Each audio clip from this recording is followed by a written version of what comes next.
Hello guys, good morning. कैसे हो आप सब? आपका एक बार फिर से स्वागत है आपकी अपने चैनल आई विल पर, जिसमें कि हम कर रहे थे करंट अफेयर्स की सीरीज। और आज हम आ जाते हैं अपने दिसंबर मंथ के थर्ड पार्ट पर। ठीक है, अगर आपको वीडियो अच्छी लगती है तो लाइक किया करो और शेयर भी कर दिया करो। ठीक है, तो चलिए शुरू करते हैं आज के फर्स्ट क्वेश्चन से। बोल रहा है consider the following statements regarding departmental related standing committee. देखो, स्टैंडिंग कमेटी के बारे में बताना है। हमारी कितनी टोटल स्टैंडिंग कमेटीज हैं? हमारी टोटल 24 स्टैंडिंग कमेटीज हैं। ठीक है, उनके बारे में बताना है। सबसे पहले बोल रखा है कि each departmental related standing committee has 45 members. देखो, आपको एक चीज़ पता होगी कि 2004 से पहले इसमें 45 मेंबर्स होते थे।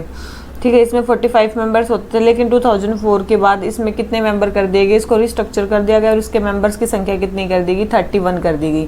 कितने कर देगी? इसके मेंबर्स की संख्या 31 कर देगी, जिसमें से अगर बात करें 21 मेंबर जो होते हैं वो लोकसभा से होते हैं, और जो 11 मेंबर्स होते हैं वो कहाँ से होते हैं? 10 मेंबर जो होते हैं वो कहाँ से होते हैं? राज्यसभा से होते हैं। ठीक है, जिसमें से 21 मेंबर लोकसभा से होते हैं और 10 मेंबर जो होते हैं वो राज्यसभा से होते हैं। और मेनली इनको अपॉइंट कौन करता है, नॉमिनेट कौन करता है? लोकसभा के स्पीकर, लोकसभा में लोकसभा स्पीकर, ठीक है, और राज्यसभा में राज्यसभा के चेयरमैन। ठीक है, तो ये इनको क्या करते हैं? अपॉइंट करते हैं। तो 31 मेंबर्स होते हैं, ना कि 45। तो फर्स्ट स्टेटमेंट होगी हमारी रॉन्ग। सेकंड स्टेटमेंट हमारी क्या है? They are appointed for a maximum period of 1 year. Yes, ये 1 ईयर के लिए ही अपॉइंट होते हैं। And the committees are reconstituted every year cutting across party line. बिल्कुल पार्टी लाइन को ना देखते हुए जो ये कमेटीज हैं ये हर एक उससे बनाई जाती है। तो बिल्कुल सही स्टेटमेंट है ये। ठीक है, तो ये क्वेश्चन हो जाता है हमारा कंप्लीट। और 2004 में देखो, 2004 में क्या किया गया? एक तो इसका रिस्ट्रक्चर किया गया, मतलब क्या किया गया? 45 मेंबर से ये 31 मेंबर्स की कमेटी बना देगी। ठीक है, 31 मेंबर्स की कमेटी बना देगी। इसके अलावा और क्या हुआ इसमें? याद रखना, इसमें क्या हुआ? पहले जो डिपार्टमेंटल रिलेटेड स्टैंडिंग कमेटी थी वो केवल और केवल 17 हुआ करती थी। अब वो कितनी होगी? उनका नंबर बढ़ा के 24 कर दिया गया। कितना? 24 कर दिया गया। तो अभी कितनी है टोटल? 24 स्टैंडिंग कमेटीज हैं, जिसमें से 24 स्टैंडिंग कमेटीज हैं, जिसमें से 16 लोकसभा में है और 8 राज्यसभा में है। देखो, ये दो कंसेप्ट है। अभी मैंने क्या बताया था कि जो ये 1 सेकेंड, ये क्या है? सबसे पहले यहाँ मैंने क्या बताया था? 21 और 10 उसका स्ट्रक्चर है। मान लो कि एक डिपार्टमेंटल रिलेटेड स्टैंडिंग कमेटी है, उसमें जो 21 मेंबर होंगे वो लोकसभा से आएंगे और जो 10 मेंबर होंगे वो राज्यसभा से आएंगे। लेकिन इनका मतलब ये कितनी है? एक का स्ट्रक्चर मैंने बताया, तो ये टोटल कितनी बनेगी? 24 बनेगी। और 24 में से ये कुछ काम करेंगे लोकसभा के लिए और कुछ काम करेंगे राज्यसभा के लिए। तो जो लोकसभा में होती हैं वो 16 होती हैं और जो राज्यसभा में होती हैं वो 8 होती हैं। ठीक है, तो ये स्टेटमेंट भी हमारी करेक्ट होगी। और मिनिस्टर जो है इस कमेटी की मेंबरशिप को होल्ड नहीं कर सकता है। ठीक है, याद रखना, जो मिनिस्टर है वो इसकी मेंबरशिप को होल्ड नहीं कर सकता है। तो ये स्टेटमेंट भी हमारी क्या होगी? मतलब ये सारी चीज़ें आपने देख ली। फर्स्ट स्टेटमेंट रॉन्ग है, सेकंड स्टेटमेंट करेक्ट है। तो हमारा आंसर क्या जाता है? बी। ठीक है, आंसर क्या जाता है? बी। अब आ जाते हैं क्वेश्चन नंबर 2 पे। बेलगावी बॉर्डर आपने रिसेंटली कहाँ पे सुना है? अगर आपने सुना होगा तो बहुत अच्छे से सुना होगा, नहीं सुना होगा तो नहीं सुना होगा। तो ये कहाँ पे? महाराष्ट्र और कर्नाटका के बॉर्डर पर है। ये देख रहे हो, ये है बेलगावी। ये क्या है? बेलगावी है। और मेन चीज़ क्या है? ये क्यों न्यूज़ में है? क्योंकि यहाँ पे डिस्प्यूट चल रहा है। क्या है? यहाँ पे डिस्प्यूट चल रहा है कि ये महाराष्ट्र का महाराष्ट्र चाहता है मेरे अंदर मिल जाए इसका एरिया, और कर्नाटका चाहता है मेरे अंदर मिल जाए। ठीक है, तो ये चीज़ ध्यान रखनी है। इसके लिए है बेलगावी। ठीक है, महाराष्ट्र और कर्नाटका के बीच में। अब आपको याद रहना चाहिए हमेशा के लिए। और एक और चीज़ इसके बारे में बात करें, एक और चीज़ क्या है? इसके लिए एक कमीशन बैठा था जिसको बोलते हैं महाजन कमीशन। किसको क्या बोलते हैं? महाजन कमीशन। इसके लिए बैठा था महाजन कमीशन। उसने कुछ रिपोर्ट दी थी। और ये कब बैठा था? 1967 के आसपास ये बैठा था। मतलब 1967 में महाजन कमीशन ने रिपोर्ट दी थी 1967 में। और उन्होंने क्या बोला था कि कुछ विलेजेस को तो महाराष्ट्र में को दे दो और कुछ जो है वो कर्नाटका में रहने दो। इन्हें बोला था कि 264 जो विलेजेस हैं वो किसको दे दो? महाराष्ट्र को दे दो। और 247 विलेजेस जो हैं वो कर्नाटका में रहने दो। ऐसा कुछ बोला था किसने? महाजन कमीशन ने। तो ये चीज़ ध्यान रखना है। ये महाजन कमीशन जो ये है, ये रिपोर्ट यही किससे रिलेटेड है? तो ये बॉर्डर डिस्प्यूट जो हो रहा है उसके लिए रिलेटेड है। ठीक है, तो ये क्वेश्चन हो जाता है हमारा कंप्लीट। ठीक है, तो बेलगावी बॉर्डर आपने देख लिया। रिसेंटली किससे रिलेटेड है? महाराष्ट्र और कर्नाटका से रिलेटेड है। तो आंसर क्या आ गया? ए। आ जाते हैं क्वेश्चन नंबर 2 पे। सॉरी थर्ड पे, मेकेदातु प्रोजेक्ट किसके लिए है? देखो मेकेदातु प्रोजेक्ट आपने सुना होगा, किस रिवर पे है? कावेरी रिवर पे। कावेरी रिवर को दूसरा नाम क्या है? पोनी रिवर भी उसको बोलते हैं। क्या, कौन से रिवर बोलते हैं इसको? पोनी रिवर भी बोलते हैं। मेनली ये कहाँ से ओरिजिनेट होती है? ऐसे ही नाम से, ताला कावेरी, ठीक है, ताला कावेरी से ये ओरिजिनेट होती है। ताला कावेरी कहाँ पे? वेस्टर्न घाट्स में, और स्टेट वहाँ पे कौन सी है? कर्नाटका, ठीक है, बहुत इंपॉर्टेंट है। कर्नाटका के वेस्टर्न घाट से ताला कावेरी से मेनली निकलती है कौन? कावेरी रिवर, या फिर इसी को पोनी रिवर भी बोलते हैं। साउथ इंडिया की 4th लार्जेस्ट रिवर है ये, ठीक है, 4th लार्जेस्ट रिवर है साउथ इंडिया की।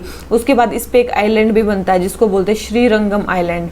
इसको क्या बोलते हैं? श्रीरंगम आइलैंड। आप मेरे को कमेंट सेक्शन में बताना मजूली आइलैंड किस पे बनता है, ठीक है, मजूली आइलैंड किस पे बनता है? तो ये यहाँ पे बनता है श्रीरंगम आइलैंड, ठीक है, यहाँ पे श्रीरंगम आइलैंड बनता है। इसके बाद इस पे कुछ कुछ रिजर्वायर भी हैं जिसको, जैसे कि मैटूर, ठीक है, मैटूर रिजर्वायर और grand anicut reservoir and grand anicut reservoir, ठीक है, बहुत इंपॉर्टेंट है ग्रैंड एनिकट रिजर्वायर। और इसके अलावा इस पे दो जो है ना फॉल्स भी हैं, फॉल्स भी हैं इस पे, ठीक है, फॉल्स भी हैं, वाटरफॉल्स जिसको बोलते हैं। होगेनकाल फॉल्स एक तो है, होगेनकाल फॉल्स, और एक है इस पे शिव समुद्रम फॉल्स, शिव समुद्रम वाटरफॉल्स, ठीक है, बहुत इंपॉर्टेंट है, याद रखना है। ये दो फॉल्स हैं इस पे, होगेनकाल और शिवासमुद्रम। मैटूर और ग्रैंड एनिकट इस पे रिजर्वायर्स हैं। श्रीरंगम यहाँ पे क्या है? एक आइलैंड का नाम है, ठीक है, 4th लार्जेस्ट रिवर है, कहाँ की? साउथ इंडिया की, ठीक है, ताला कावेरी से ये निकलती है। ये किसके बारे में बात चल रही है? कावेरी रिवर या फिर पोनी रिवर के बारे में बात चल रही है,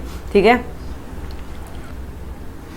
ये देखो, ये कुछ कावेरी रिवर सिस्टम का मेरे को कहीं पे मैप मिला है, ठीक है, मैंने नहीं बनाया तो इसकी पीडीएफ तो मैं बिल्कुल भी नहीं दे सकती हूँ, ठीक है। तो देखो यहाँ से कहाँ से कावेरी निकलती है, ये सारी चीज़ें हैं उसके बारे में, ठीक है, कौन कौन सी इसकी लेफ्ट बैंक ट्रिब्यूटरी है, इधर वाली है इसकी लेफ्ट बैंक ट्रिब्यूटरी, और ये है हमारी राइट बैंक ट्रिब्यूटरी, ठीक है। कहाँ से निकलती है? ताल कावेरी से निकलती है, ठीक है, कहाँ पे? वेस्टर्न घाट्स में, वहाँ पे, और कौन से? ब्रह्मगिरी हिल्स से, कर्नाटका में, ठीक है। राइट बैंक ट्रिब्यूटरी इसकी कौन कौन सी है? ये देख रहे हो आप, लक्ष्मण तीर्था है सबसे पहले तो, ठीक है, लक्ष्मण तीर्था है, फिर है हमारी काबिनी, ठीक है, फिर है ये क्या है? स्वारनवाती, ठीक है, फिर है भवानी, फिर है नोइल, और फिर है ये अमरावती, ठीक है, फिर है ये अमरावती, और ये नंगानीति, ठीक है। तो ये सारी क्या है इसकी हमारी कौन सी ट्रिब्यूटरी है? राइट बैंक ट्रिब्यूटरीज हैं। और लेफ्ट बैंक ट्रिब्यूटरी कौन कौन से? यागाची, हेमावती। देखो इस पे एक और डैम है, याद रखना, कृष्ण राजा सागर डैम भी इसी पे बना हुआ है, बहुत इंपॉर्टेंट है। कृष्ण राजा सागर डैम कहाँ पे बना हुआ है? वो भी इसी रिवर पे बना हुआ है। कौन सी रिवर पे? कावेरी रिवर पे, ठीक है। यहाँ पे कावेरी फॉल्स भी है, बहुत इंपॉर्टेंट है, यहाँ पे कावेरी फॉल्स भी है। फिर एक है शिमशा रिवर, ठीक है, शिमशा, अर्कावती, चोरई, ठीक है। यहाँ पे स्टैनले रिजर्वायर भी है, बहुत इंपॉर्टेंट है, स्टैनले रिजर्वायर भी है यहाँ पे। देखो जहाँ पे चोरई आती है वहीं पे क्या, कर्नाटका और तमिलनाडु का बॉर्डर है। फिर है तुरई, नानी मुतुल, फिर है कोली डैम। तो ये सारी चीज़ें याद रखना, ये है कावेरी की लेफ्ट बैंक ट्रिब्यूटरीज और राइट बैंक ट्रिब्यूटरीज। यहाँ पे लिख भी रखा है, बहुत अच्छा किसी ने मैप बना रखा है। राइट बैंक ट्रिब्यूटरीज हैं, यहाँ पे लेफ्ट बैंक ट्रिब्यूटरीज हैं, और ये है हमारा टोटल मैप, ठीक है। तो ध्यान रख लेना। देखो इसमें ट्रिक भी कुछ बताई गई है, तो आप ये खुद देख लेना। ट्रिक पे मैं बहुत ज़्यादा भरोसा नहीं करती हूँ, बहुत ज़्यादा नहीं करती हूँ, कुछ कुछ हद तक मैं ट्रिक्स याद रखती हूँ, लेकिन ज़्यादा नहीं, क्योंकि कोई समय ऐसा आता है जिस टाइम हम ट्रिक याद करने के लिए ट्रिक याद कर रहे होते हैं, तो इतनी ट्रिक्स आपको याद नहीं करनी है। तो आप इसको अगर वैसे ही आपको याद रहेगा तो ज़्यादा अच्छा रहेगा। इसको 2-4 बार देख लोगे तो आपको सारी जो ट्रिब्यूटरीज हैं वो भी इसकी याद हो जाएंगी। तो ये देखो इस पे कुछ कुछ जो है ना इंपॉर्टेंट शहर हैं, तो ध्यान रखना। जैसे कि एक है यहाँ पे तंजौर, ठीक है, काफ़ी इंपॉर्टेंट शहर है। इस पे श्रीरंगपट्टनम इंपॉर्टेंट शहर है, मिदाकिरी इंपॉर्टेंट शहर है, ठीक है। ये कुछ कुछ आपको ध्यान रखना है कि कौन कौन से यहाँ पे इंपॉर्टेंट शहर है। तो ये है मैसूर, ठीक है। तो ये सारी चीज़ें ध्यान रखना। शिव समुद्रम फॉल्स, तो ये सारी चीज़ें ध्यान रखनी कि कौन कौन से इंपॉर्टेंट फॉल्स हैं इस रिवर पे, ठीक है, कौन कौन से फॉल्स हैं और कौन कौन से सिटीज़ इस पे इंपॉर्टेंट है। तो भाई हमारा ये वाला क्वेश्चन हो जाता है, क्वेश्चन नंबर 53 कंप्लीट हो जाता है। अब आ जाते हैं अपने कौन से नेक्स्ट क्वेश्चन पे। नेक्स्ट क्वेश्चन हमें क्या बोलता है, 53, 54। अब ये मेकेदातु प्रोजेक्ट को वैसे कौन सा स्टेट बना रहा है, तमिलनाडु बनाना है कि कर्नाटका बना रहा है? तो याद रखना मेकेदातु प्रोजेक्ट को बना रहा है कर्नाटका, और इससे मिर्ची लग रही है किसको? तमिलनाडु को, कि मतलब क्यों बना रहा है वहाँ पे, हमारी परमिशन के बिना वहाँ पे नहीं बन सकता। लेकिन कर्नाटका बोल रहा है नहीं भाई, हम कोई कॉम्प्रोमाइज़ नहीं करेंगे, हम तो बनाएंगे ही इस प्रोजेक्ट को। ठीक है, तो ये क्वेश्चन नंबर 53 हो जाता है कंप्लीट। आ जाते हैं 54 पे। युगिर्स बहुत सुना होगा इनके बारे में तो आपने, ठीक है, बहुत सुना होगा। सबसे पहले है the Uyghurs are predominantly Muslim minority Turkic ethnic, बिल्कुल ये टर्की एथनिक ग्रुप हैं जिनका ओरिजिनल सेंट्रल और ईस्ट एशिया से माना जाता है। बिल्कुल the Uyghurs speaks their own language similar to Turkish and see themselves as culturally and ethically close to central Asian nations. बिल्कुल। और थर्ड है China recognise community as indigenous group, बिल्कुल भी नहीं, वहाँ का अपना तो मानते ही नहीं है वो, इनको क्या मानते हैं, रीजनल ग्रुप मानते हैं, ना कि रीजनल माइनॉरिटी मानते हैं। इंडिजिनस ग्रुप वहाँ का नहीं मानते चाइना इनको कभी भी। तो first and second statement correct है, थर्ड स्टेटमेंट रॉन्ग है। तो हमारा आंसर क्या आ जाता है, ए। ठीक है, ये तो युगिर्स के बारे में कुछ ज़्यादा बताने लायक है नहीं। अब आ जाते हैं क्वेश्चन नंबर 55 पे। जेम्स वेब स्पेस टेलीस्कोप के बारे में बताना है। किसके बारे में, जेम्स वेब स्पेस टेलीस्कोप के बारे में बताना है। ठीक है, सबसे पहले James Webb space telescope is an orbiting infrared observatory. ये एक इंफ्रारेड ऑब्जर्वेटरी है that will complement and extend the discovery of Hubble space telescope. Hubble space telescope की जो डिस्कवरीज हैं उसको कॉम्प्लीमेंट करेगी और एक्सटेंड करेगी। ये बिल्कुल सही स्टेटमेंट दे रखी है। सेकेंड है Webb was formerly known as next generation space telescope. जो वेब है उसको क्या बोला जाता था, नेक्स्ट जनरेशन स्पेस टेलीस्कोप बोला जाता था। और ये दोबारा रीनेम कब हुआ, 2002 में। किसके नाम के ऊपर इसका नाम रखा गया, नासा के एडमिनिस्ट्रेटर थे फॉर्मर, उसको बोले थे जेम्स वेब, उनके नाम पे इसका नाम रखा गया। तो ये भी स्टेटमेंट हमारी करेक्ट है। ठीक है, दोनों ही स्टेटमेंट हमारी करेक्ट है। ठीक है, अब हम इनके बीच में देखो जेम्स वेब टेलीस्कोप क्या करने वाला है। ठीक है, ये करने वाला है दोनों, ये अब हम दोनों के बीच में डिफरेंस देख लेते हैं कि इन दोनों के बीच में डिफरेंस क्या है। ठीक है, तो ये देखो, ये है हमारा क्या, हमारा हबल और वेब स्पेस टेलीस्कोप के बीच में ये हमारा क्या है, डिफरेंस है। ठीक है, ये हमारा क्या डिफरेंस है। सबसे पहले तो जो हबल स्पेस टेलीस्कोप है ना, वो कहाँ ऑर्बिट करेगा, अप्रोक्स 570 किलोमीटर दूर हमारी अर्थ से। ठीक है, अर्थ से कितने, 570 किलोमीटर दूर। देखो यहाँ पे तो यहाँ ये है अर्थ हमारी, ठीक है, ये हमारी अर्थ, यहाँ पे है हबल, और ये हमारा जेम्स वेब कहाँ पे, इतनी दूर जाके है L2 पॉइंट पे। L2 मतलब लैग्रेंज पॉइंट पे ये हमारा प्रेजेंट है। ठीक है, ये बहुत दूर है, मतलब 1.5 मिलियन किलोमीटर अवे दूर है। तो ये कितना है, 1.5 मिलियन किलोमीटर अवे। ठीक है, बस ये चीज़ ध्यान रखना है, ये 1.5 मिलियन किलोमीटर अवे दूर है। कौन सा, लैग्रेंज पॉइंट, और मतलब सॉरी जेम्स वेब टेलीस्कोप। और हबल स्पेस टेलीस्कोप हमारा ओनली 570 किलोमीटर दूर है। ठीक है, कितना है, 570 किलोमीटर दूर है। तो ये ध्यान रखनी है दो चीज़ें। सबसे पहले तो दोनों कहाँ पे प्रेजेंट है, ये दो बहुत दूर है जेम्स वेब, और ये बिल्कुल पास में है। दूसरी चीज़, जो ये हबल स्पेस टेलीस्कोप है ना, ये धरती के चक्कर काटता है। देखो, इसलिए इसके अराउंड क्या बना रखा है, एक सर्कल बना रखा है। इसलिए इसके अराउंड क्या बना रखा है, एक सर्कल बना रखा है। बहुत इंपॉर्टेंट है ये चीज़ ध्यान रखनी कि ये जो सर्कल बना रखा है ये इसलिए बना रखा है क्योंकि क्या करता है, ये अर्थ के चक्कर काटता है। ठीक है, ये अर्थ के चक्कर काटता है, और मेनली 1 सेकेंड, और जो ये मेनली चक्कर काटता है ना, जो ये मेनली चक्कर काटता है, ये मेनली कितने मिनट में काटता है, इसका एक ऑर्बिट होता है कितने मिनट का, 95 मिनट्स का। कितना होता है, एक चक्कर होता है इसका 95 मिनट्स का। बहुत इंपॉर्टेंट है। ठीक है, कितनी देर में चक्कर काटता है, 95 मिनट्स में। लेकिन जो ये जेम्स वेब टेलीस्कोप है ये एक ही जगह रखा रहेगा, L2 पॉइंट पे ही रखा रहेगा ये जेम्स वेब टेलीस्कोप। ठीक है, बहुत इंपॉर्टेंट है। L2 पॉइंट पे जो रखा है जेम्स वेब टेलीस्कोप, वो धरती का ऑर्बिट नहीं करेगा। ठीक है, वो धरती को ऑर्बिट नहीं करेगा। बहुत इंपॉर्टेंट बात है ये आपको जाननी। ठीक है, अब देख लेते हैं। देखिए L2 पॉइंट, देखो सबसे पहले तो ये क्यों नहीं करेगा, सबसे पहले जो L2 पॉइंट है ना, वो वेब टेलीस्कोप को शील्ड करेगा रेडिएशन से, जो भी सन अर्थ मून से आ रही है। ठीक है, नहीं तो वो उसको फेंक देंगे उठा के बाहर। तो ये L2 पॉइंट उन सारी रेडिएशन से सेव करेगा। उसके बाद वेब जो है, वेब का ऑपरेटिंग जो टेम्परेचर है वो less than 50 degree above absolute zero है। एब्सोल्यूट जीरो से भी कम टेम्परेचर पे रह सकता है। ठीक है, बहुत इंपॉर्टेंट है, ये तो ध्यान रखना है आपको। फिर है हमारा Webb will have 6.5 meter diameter primary mirror. देखो इन पे क्या होते हैं, दोनों पे एक टेलीस्कोप है तो उस पे एक प्राइमरी मिरर होगा। उस प्राइमरी मिरर का जो डायमीटर होगा वो कितना होगा, 6.5 मीटर डायमीटर होगा। किसमें, हमारे वेब में। और हबल में वही डायमीटर कितना होगा, 2.4 होगा। देखो तो देखो ऐसा भी याद रख सकते हो कि जो पास में होगा उसको मतलब छोटा मतलब डायमीटर चाहिए, और जो दूर होगा उसको बड़ा डायमीटर चाहिए, ऐसा कुछ याद कर सकते हो। ठीक है, तो वेब का 6.5 मीटर का डायमीटर होगा, और जो हबल का है वो कितना डायमीटर होगा, 2.4 मीटर का डायमीटर होगा। ठीक है, तो ये चीज़ आपको ध्यान रखनी है। उसके बाद अगर हम बात करें वेब जो है around 7 times more collecting area को मतलब वो करेगा, 7 टाइम्स ज़्यादा कलेक्टिंग एरिया को मतलब ये कर सकता है, क्योंकि इसका डायमीटर भी ज़्यादा इसलिए ज़्यादा कर लेगा।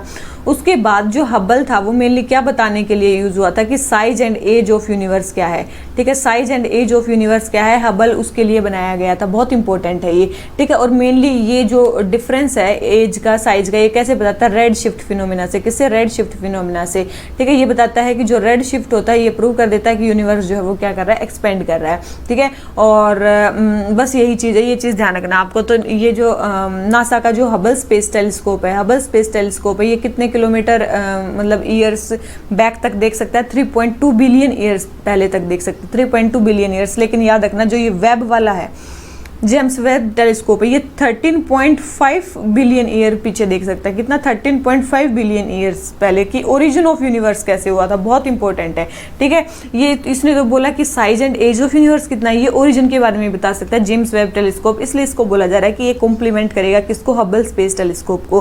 किसको कॉम्प्लीमेंट करेगा? हबल स्पेस टेलीस्कोप को ये क्या करेगा, वो करेगा, कॉम्प्लीमेंट करेगा, ठीक है। इसके अलावा और देख लेते हैं हम, 1 मिनट रुको। ये आपको दिख रहे हैं, ये डिफरेंस है दोनों के बीच में, हबल और जेम्स वेब टेलीस्कोप के बीच में। ये हमारा जेम्स वेब टेलीस्कोप, ये हमारा हबल टेलीस्कोप। इसमें बताया गया है कि इसकी पोजीशन है 1.5 किलोमीटर अवे, ठीक है। इसमें जो प्राइमरी मिरर है उसके 18 सेगमेंट्स है, बहुत इंपॉर्टेंट है। इसमें प्राइमरी मिरर के कितने सेगमेंट्स है? 18 सेगमेंट्स हैं। दूसरी चीज़, ये अर्थ से बहुत दूर लोकेटेड है, ठीक है, अर्थ से बहुत दूर लोकेटेड है। उसके बाद ये जो लॉन्च होगा मतलब बस यही है, L2 पॉइंट पे लॉन्च होगा, और इसके मिरर का मास है 276 kg। कितना है मिरर का मास? 276 kg। और याद रखना हबल स्पेस टेलीस्कोप के जो मिरर का मास है वो ज़्यादा है, 828 kg। कितना है? 828 kg। तो मिरर का मास में बहुत डिफरेंस है, ये ध्यान रख लेना। जेम्स वेब का हल्का है और हबल स्पेस टेलीस्कोप का जो मिरर का मास है वो ज़्यादा है, ठीक है। मिशन की लेंथ इसकी जो जेम्स वेब की है वो कितनी होगी? 5 से 10 साल होगी, जबकि जो हबल स्पेस टेलीस्कोप थी इसकी कितनी थी? More than 25 years. बहुत इंपॉर्टेंट है ये, ठीक है, मोर देन 25 ईयर्स।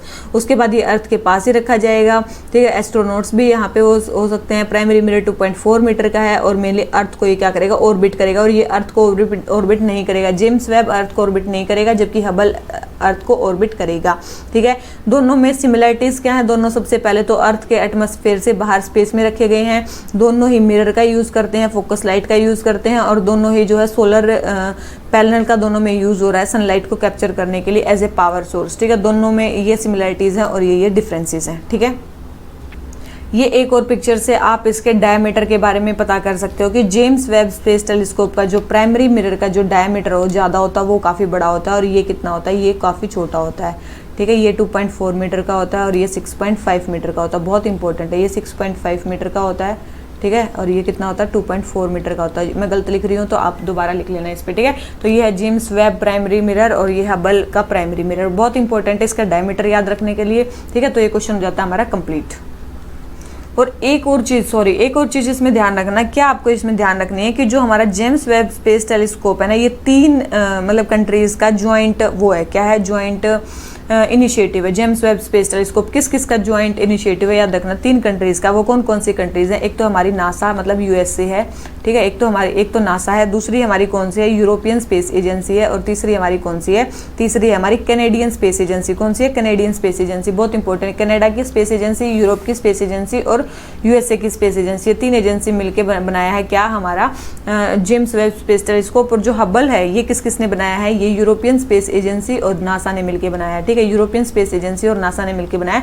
ये और 2 पॉइंट काफ़ी ज़्यादा इंपॉर्टेंट थे जो मैं बताना भूल गई थी, ठीक है। तो ये क्वेश्चन हो जाता है हमारा कंप्लीट। आ जाते हैं नेक्स्ट पे, ठीक है। तो जेम्स वेब स्पेस टेलीस्कोप के बारे में सारी चीज़ें पता चल गई, ठीक है। आ जाते हैं क्वेश्चन नंबर 56 पे। उड़ान स्कीम के बारे में बताना है। Udan scheme, the scheme is aimed at enhancing connectivity to remote and border areas of the country. सबसे पहले उड़े देश का आम नागरिक। इस स्कीम का मेन ऑब्जेक्टिव क्या है कि सबसे पहले रिमोट और ऐसे एरियाज जो कनेक्टेड नहीं है मेनली उनको जोड़ना है, या फिर रीजनल एरियाज को जोड़ना है, ना कि बॉर्डर एरियाज को। बहुत इंपॉर्टेंट है ये, बॉर्डर नहीं रीजनल एरियाज को इसमें जोड़ना है। तो स्टेटमेंट क्या हो जाती है हमारी, रॉन्ग हो जाती है। ठीक है, और फर्स्ट स्टेटमेंट रॉन्ग होती है तो आपको पता ही है मैक्सिमम हमारे ऑप्शंस कट ही जाते हैं। देखो पहला ऑप्शन कट, तो हमारा आंसर क्या आ गया, बी। ठीक है, तो इसका मतलब क्या है, ये उड़े देश का आम नागरिक स्कीम है। किसकी है ये, मिनिस्ट्री ऑफ सिविल एविएशन की है। किसकी है, मिनिस्ट्री ऑफ सिविल एविएशन की स्कीम है। कब आई थी, 2016 में आई थी। देख लेते हैं सेकंड, इस स्कीम के under nearly half of the seat जो है उड़ान फ्लाइट्स में वो सब्सिडाइज्ड फेयर पे ऑफर की जाती हैं, और जो पार्टिसिपेटिंग कैरियर्स हैं उनको एक सर्टेन अमाउंट का वायबिलिटी गैप फंडिंग दी जाती है। अमाउंट सेंटर और स्टेट शेयर करते हैं, बिल्कुल सही स्टेटमेंट है। थर्ड है, the scheme will jointly funded by central and state government, बिल्कुल दो, ये जो है ये सेंट्रली स्पॉन्सर्ड स्कीम है। ठीक है, और ये स्टार्टिंग में अभी कितने साल तक चलेगी, मतलब 10 ईयर्स तक का इसका टाइम पीरियड रखा गया है। स्टार्टिंग में बढ़ाया भी जा सकता है। ठीक है, लेकिन अभी जो स्कीम है वो 10 साल के लिए चल रही है। तो सेंट्रल और स्टेट गवर्नमेंट, मतलब ये कौन सी स्कीम है, सेंट्रली स्पॉन्सर्ड स्कीम है। ठीक है, सेंट्रली स्पॉन्सर्ड स्कीम है। इसमें मतलब सेंटर और स्टेट दोनों ही मिलके क्या कर रहे हैं, काम कर रहे हैं, दोनों ही मिलके इसमें वो कर रहे हैं। ठीक है, अभी कौन सा लॉन्च हुआ था, याद रखना, उड़ान 4 लॉन्च हुआ है। उड़ान 4.0 उड़ान 4.0 अभी लॉन्च हुआ है। कब, 2020 में, ध्यान रखना ही। इसमें मतलब क्या किया जाएगा, हेलीकॉप्टर्स और सी प्लेन्स के ऑपरेशन स्टार्ट किए जाएंगे। इसमें किसके, हेलीकॉप्टर्स और सी प्लेन्स के, हेलीकॉप्टर्स और सी प्लेन्स के इसमें क्या किए जाएंगे, ऑपरेशन स्टार्ट किए जाएंगे। किसमें, उड़ान 4 में। 2020 में स्टार्ट हुई है, 10 ईयर्स की है। Ministry of civil aviation mainly इसकी मिनिस्ट्री है जो इसको वो प्रोवाइड करेगी। ठीक है, तो ये क्वेश्चन हो जाता है हमारा कंप्लीट, बहुत इंपॉर्टेंट है। तो इसका आंसर हमारा क्या हो गया, बी। अब आ जाते हैं किसके बारे में, क्वेश्चन नंबर नेक्स्ट पे जो भी है हमारा बताना, श्रोमणी अकाली दल के बारे में। देखो अकाली दल सबसे पहले आया क्यों था, सबसे पहले 1920 में बना था, दिसंबर में, गुरुद्वारा को फ्री करने के लिए के कंट्रोल से बिल्कुल बना था। It was launched A peaceful struggle that lasted 4 years. सबसे पहले ये पीसफुल स्ट्रगल किस तरह लॉन्च हुआ था, 4 साल तक रहा था, और लगभग 4000 प्रोटेस्टर्स की इसमें डेथ हो गई थी जो अटैक किए गए थे महंत के द्वारा भी और ब्रिटिश एडमिनिस्ट्रेशन के द्वारा भी। तो दोनों ही स्टेटमेंट हमारी करेक्ट है। तो हमारा आंसर क्या आ जाता है, सी। ठीक है, हमारा आंसर क्या आ जाता है, सी। और बाद में जब 4 साल के बाद ये मूवमेंट सक्सेसफुल होता है और उसके बाद एक कौन सा एक्ट पास होता है, सिख गुरुद्वारा प्रबंधक कमेटी एक्ट, समथिंग ऐसा होता है, सिख गुरुद्वारा प्रबंधन कमेटी एक्ट पास होता है 1925 में। ठीक है, SGPC एक्ट पास होता है, और बस इसमें कॉलोनियल गवर्नमेंट के अगेंस्ट भी उठाया कुछ, ये सब सारी चीज़ें। इसके बाद ये एक्ट पास हो जाता है और ये थोड़ा सा जो हमारा मूवमेंट है क्या हो जाता है, सक्सेसफुल हो जाता है। तो क्वेश्चन नंबर 57 आंसर हो गया सी। आ जाते हैं क्वेश्चन नंबर 58 पे। बोल रहे चिल्लई कला कहाँ पे, देखो चिल्लई, चिल्ड शब्द आपने सुना है, चिल्ड, तो याद रखना सबसे चिल जगह कौन सी, जम्मू कश्मीर से याद रख सकते हो, चिल्ड, चिल्लई कला। ठीक है, तो ये कहाँ पे है, ये जो जगह है ये कहाँ पे, ये टर्म कहाँ पे है, जम्मू कश्मीर में है। ठीक है, याद रखना मतलब 21 दिसंबर के बाद क्या होता है, विंटर सोलिस्टिस होता है, विंटर सोलिस्टिस डे होता है जिस दिन, उस दिन के बाद मतलब ये होता है 21 दिसंबर को। 21 दिसंबर के बाद के जो 40 डेज होते हैं वहाँ पे जम्मू कश्मीर में बहुत ज़्यादा सर्दी पड़ती है, और उन 40 दिनों को क्या बोलते हैं, चिल्लई कला बोलते हैं। ठीक है, उन हार्शेस्ट विंटर पीरियड्स को क्या बोलते हैं, चिल्लई कला बोलते हैं, बहुत इंपॉर्टेंट है। ठीक है, तो मतलब मेजर कोल्ड इसी टाइम पे होती है। इसके बाद क्या होता है, याद रखना, इन 40 दिनों के बाद आते हैं 20 दिन, इन 40 दिनों के बाद आते हैं 20 दिन। इन 20 दिनों में क्या होता है, याद रखना, चिल्लई खुर्द होता है। ठीक है, चिल्लई खुर्द होता है वहीं पे जम्मू कश्मीर में, मतलब चिल्लई खुर्द होता है। फिर उसके बाद आते हैं, इसके बाद आते हैं हमारे 10 दिन, और उस 10 दिन में क्या होता है, याद रखना, चिल्लई बारचा होता है। क्या होता है, चिल्लई बच्चा। ठीक है, चिल्लई बच्चा, सॉरी, ठीक है, बारचा बोल रहे हैं, चिल्लई बच्चा। ठीक है, तो ये चिल्लई कला, चिल्लई खुर्द, चिल्लई बच्चा, ये सारे कहाँ पे होते हैं, जम्मू कश्मीर में होता है। क्वेश्चन नंबर 58 ए के लिए यूज हो गया। तो आ जाते हैं क्वेश्चन नंबर 59 पे। हमें बताना है वर्ल्ड प्रेस फ्रीडम इंडेक्स के बारे में। World Press Freedom Index, first statement है, it is published annually by Reporters Without Border since 2002 से ये मतलब जो है रिपोर्टर्स विदाउट बॉर्डर्स इसको वो करता है, एनुअली पब्लिश करता है 2002 से। तो बिल्कुल सही स्टेटमेंट है। सेकंड है, ये किस पे बेस है, on evaluation of media, media की फ्रीडम पे बेस है कि कितनी प्लूरलिस्टिक है मीडिया, कितनी इंडिपेंडेंट है मीडिया, क्वालिटी कैसी है, सेफ्टी ऑफ जर्नलिस्ट कितनी है, तो इन सब चीज़ों के ऊपर ये बेस है, बिल्कुल ये बेस है। थर्ड स्टेटमेंट है, although gradually improve from its ranking in 2016 India was ranked in bed category, India जो है वो बेड कैटेगरी में रैंक हुआ है, बिल्कुल। और अभी तो इंडिया की रैंक जो है और नीचे आ गई है। ठीक है, अभी तो इंडिया की रैंक जो है याद रखना और नीचे आ गई है। इंडिया की जो रैंक है वो गिरती जा रही है, नीचे ही गिरती जा रही है। ठीक है, ध्यान रखना। और ये world Press Freedom index mainly कितनी कंट्रीज को वो करता है, 180 कंट्रीज को मेनली क्या करता है, मेजर करता है, मतलब इनके बीच में इंडेक्स निकालता है। ठीक है, तो मेरे को बताओ वर्ल्ड प्रेस फ्रीडम डे कब मनाया जाता है? वर्ल्ड प्रेस फ्रीडम डे मनाया जाता है 3 मई को। कब मनाया जाता है? वर्ल्ड प्रेस फ्रीडम डे मनाया जाता है 3 मई को। ठीक है, इंडिया की रैंक अभी कितनी आई है याद रखना, अभी कितनी आई है 2021 में 150 आउट ऑफ 180 कंट्रीज। बहुत इंपॉर्टेंट है। ठीक है, बिल्कुल पीछे जाता जा रहा है इंडिया। ठीक है, देख रहे हो कितनी रैंक आ रही है, हर एक चीज़ में पीछे। और जिस चीज़ में हमारी रैंक पीछे उसमें हमें क्या करना है? गवर्नमेंट को क्रिटिसाइज़ करना, मतलब गवर्नमेंट को, सॉरी क्या बोल रही हूँ मैं, मतलब जिस भी इंडेक्स में हमारी रैंक पीछे आती है, इसका मतलब वो जो इंडेक्स है वो अच्छे से माप नहीं रहा है, मतलब अच्छे से उसके जो इंडिकेटर्स हैं वो सही नहीं है, वो हमारी इकोनॉमी को अच्छे से नहीं देख पा रहे हैं। ठीक है, ऑफिशियल स्टेटमेंट ऐसी ही होती हैं। तो आपको अगर कोई रैंकिंग ऐसी आती है तो गवर्नमेंट का स्टैंड ही लेना है कि जो ये इंडेक्स यूज़ कर रहे हैं ये सही नहीं है, हमारी मीडिया जो फुल इंडिपेंडेंट है। ठीक है, तो चलिए ये इनके हिसाब से भाई हमारी 150 रैंक। उसके बाद है मतलब 2020 में थीम क्या था, मतलब जो वो हुई होगी उसका थीम क्या था? Journalism under digital siege. क्या था? Journalism under digital siege, digital siege. ठीक है, ये था इसका थीम। और इसके अलावा बात करें इंडिया की जो रैंक है वो तो गिरती जा रही है, तो आपको समझ में आ गया। तो क्वेश्चन नंबर 59 आंसर क्या हो जाता है हमारा? डी। ठीक है, और एक और चीज़ आपको ध्यान रखनी है, जो ये 3 मई को जो world Press Freedom index day मनाया जाता है इसी दिन, और क्या था यहाँ पे विंडे होक डिक्लेरेशन भी साइन हुआ था। कौन सा? विंडे होक डिक्लेरेशन भी साइन हुआ था। किसका? यूनेस्को का। बहुत इंपॉर्टेंट है, यूनेस्को का विंडे होक डिक्लेरेशन भी 3 मई को 1991 में वो हुआ था। क्या हुआ था? साइन हुआ था। ठीक है, तो ये ध्यान रखना है इस चीज़ को, तो क्या क्या साइन हुआ था। ठीक है, 2002 से निकाली जाती है, रिपोर्टर्स विदाउट बॉर्डर्स इसको निकाल रहे हैं। ठीक है, और सारा स्कोर इसमें दिया जाता है, 0 से लेके 100 तक का इसमें स्कोर दिया जाता है। ठीक है, सारी चीज़ें आप देख लो तो ये क्वेश्चन हो जाता है हमारा कंप्लीट। ठीक है, इसमें वैसे वर्स्ट परफॉर्मर्स कौन मिलेगा? इस इंडिकेटर में वर्स्ट परफॉर्मर कौन मिलेगा? इसमें वर्स्ट परफॉर्मर कौन सा? नॉर्थ कोरिया, जिसकी 180 रैंक आई है। कितनी आई है? 180 रैंक रशिया। ठीक है, नॉर्थ कोरिया की। ठीक है, रशिया की रैंक इसमें कितनी है? 155 रैंक है। कितनी है? 155 रैंक है। चाइना की रैंक कितनी है? 175 रैंक है। ठीक है, ये सारे ही हमसे पीछे, तो ध्यान रखना। तो ये क्वेश्चन हो जाता है हमारा कंप्लीट। Question number 59। आ जाते हैं किस पे? क्वेश्चन नंबर 60 पे। क्वेश्चन नंबर 60 हमें क्या बोलता है? UN high commissioner for refugee के बारे में बताना है। UN high commissioner for refugee के बारे में बताना है। सबसे पहले ये ग्लोबल ऑर्गेनाइजेशन है जो डेडिकेटेड है लाइव्स को सेव करने के लिए, राइट्स को प्रोटेक्ट करने के लिए, बेटर फ्यूचर बनाने के लिए रिफ्यूजीज़ के लिए, और फोर्सिबली जो डिस्प्लेस्ड कम्युनिटी है उनको राइट्स को प्रोटेक्ट करने के लिए, एंड स्टेटलेस पीपल को प्रोटेक्ट करने के लिए। तो ये global organization UN high commissioner for refugee, तो बिल्कुल सही स्टेटमेंट है ये। इट वॉज क्रिएटेड इन 1950, बिल्कुल ये 1950 में क्रिएट की गई थी ताकि बहुत सारे जो यूरोपियंस उनकी हेल्प की जा सके जो अपने अपनी कंट्री से भागे हुए हैं। तो बिल्कुल सही स्टेटमेंट है। और इसके हेडक्वार्टर्स कहाँ पे हैं? जहाँ पे सबके होते हैं, मतलब जेनेवा स्विट्जरलैंड में। ठीक है, कहाँ पे? जेनेवा स्विट्जरलैंड में इसके हेडक्वार्टर्स हैं। तो ध्यान रखना, तो दोनों ही स्टेटमेंट करेक्ट है, तो आंसर क्या हो गया? सी। ठीक है, 3 चीज़ें मेन इंपॉर्टेंट होती है। हेडक्वार्टर्स कहाँ है, किस ईयर में बनी है, क्यों बनी है, और कौन क्या करती है। आ जाते हैं क्वेश्चन नंबर 61 पे। क्या बोलता है? डेरिवेटिव कॉन्ट्रैक्ट्स के बारे में बताना है। किसके बारे में? डेरिवेटिव कॉन्ट्रैक्ट्स के बारे में बताना है। सबसे पहले है कि दीज आर कॉन्ट्रैक्ट्स बिटवीन 2 और more parties where derivative value is based upon a underlying asset in this case agri communities. बिल्कुल ये कॉन्ट्रैक्ट्स होते हैं 2 से मोर पार्टी के बीच में। The price of the derivative is established by price fluctuations of underlying asset. ये price fluctuation से mainly decide होते हैं इसके प्राइस, तो बिल्कुल उससे ही होते हैं। Third, derivative can not be traded on over the counter. देखो ऐसा नहीं है कि ट्रेड नहीं किए जा सकते हैं। ठीक है, derivatives can be traded on exchange या फिर ओवर द काउंटर, ये ध्यान रखना, ये ट्रेड किए जा सकते हैं। तो थर्ड स्टेटमेंट रॉन्ग हो जाती है, और थर्ड स्टेटमेंट रॉन्ग होती है हमारी first and second statement correct है, तो हमारा आंसर क्या आ जाता है? ए। ठीक है, तो ये सारी चीज़ें ध्यान रखनी है। जो ये डेरिवेटिव की ट्रेडिंग है ये हो सकती है कहाँ पे? एक्सचेंज पे। तो अब आ जाते हैं क्वेश्चन नंबर 62 पे। केरला का सिल्वर लाइन प्रोजेक्ट के बारे में बताना है।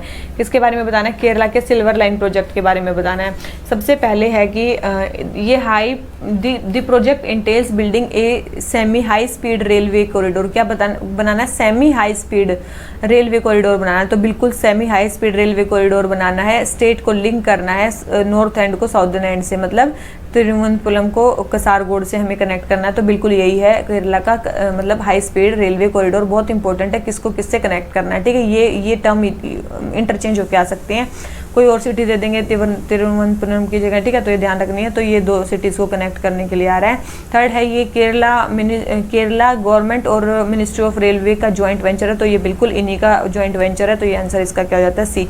बहुत इंपॉर्टेंट है, कितने किलोमीटर का रोड बनाया जा रहा है, 529.45 किलोमीटर का रोड बनाया जा रहा है। कितने डिस्ट्रिक्ट से पास होगा, 11 डिस्ट्रिक्ट से पास होगा, ठीक है। इसके स्टेशन कितने होंगे, 11 ही स्टेशन होंगे, बहुत इंपॉर्टेंट है। 11 डिस्ट्रिक्ट होंगे, 11 स्टेशन होंगे, 594 किलोमीटर